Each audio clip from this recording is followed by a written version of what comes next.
Welcome to all of you. In this video, we will know about the history of English drama from the beginning to the time of Christopher Marlowe.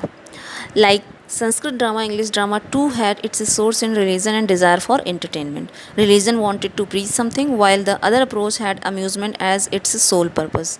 The earliest English plays were generally of two types: the mysteries and the miracles. The mysteries were based upon the Bible, while the miracles were based with the lives of saints.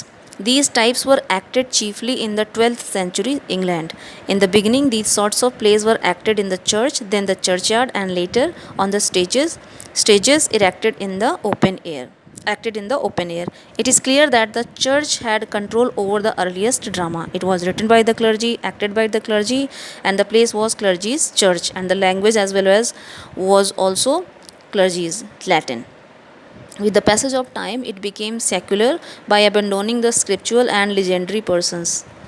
The drama now started using symbolic characters with a view to amusing and instructing the audience. Vice and virtue were detached from their religion atmosphere, and the miracle plays took a new shape, known as morality plays.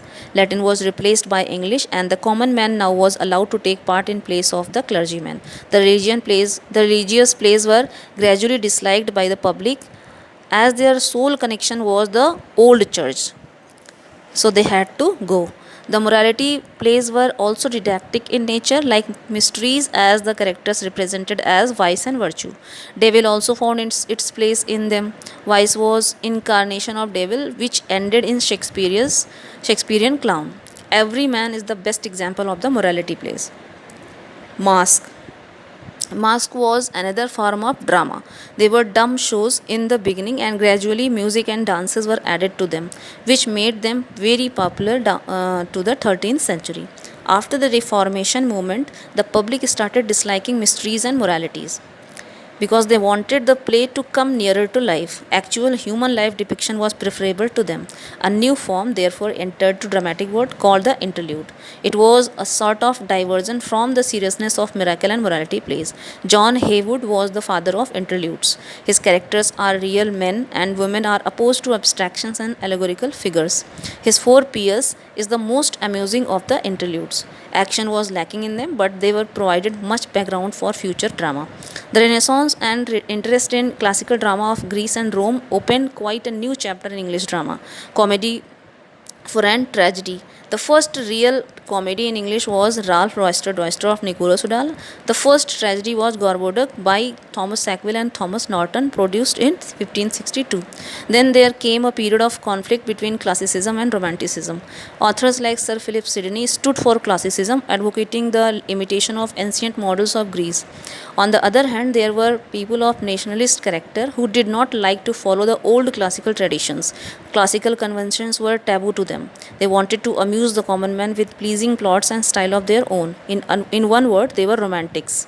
While Ben Jonson followed classicism, William Shakespeare preferred romanticism. The classical writers followed the ancient rules in their work. Romantics had their eyes on impression of the plays. By the end of the Elizabethan age, romantic drama had taken its roots firmly.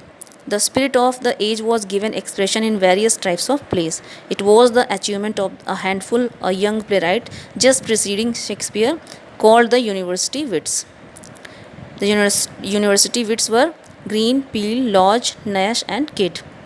They were called so because they were a group of university men who had been trained in the schools of classics and had learned much there about dramatic workmanship, but who, while profiting by their relations, discarded their special principles of composition and instead carried forward the free tradition of popular stage.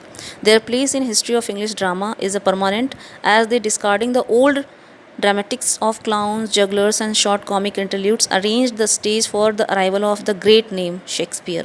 Christopher Marlowe was the last of these university wits. Undoubtedly, Lily as a tragedian influenced William Shakespeare. It was Marlowe whom William Shakespeare owed a lot.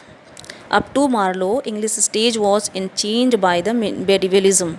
Every dramatist was happy to bound in those chains. Marlowe It was Marlowe who revolted against them and paved the way for William Shakespeare.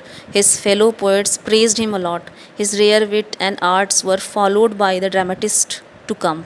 Thus, English drama began its journey as mystic plays. It represented a subject from the Bible. It represented the legends of saints.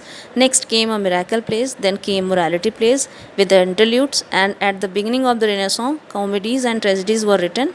Then came in the University Wits and Marlowe. So thanks a lot for watching this video.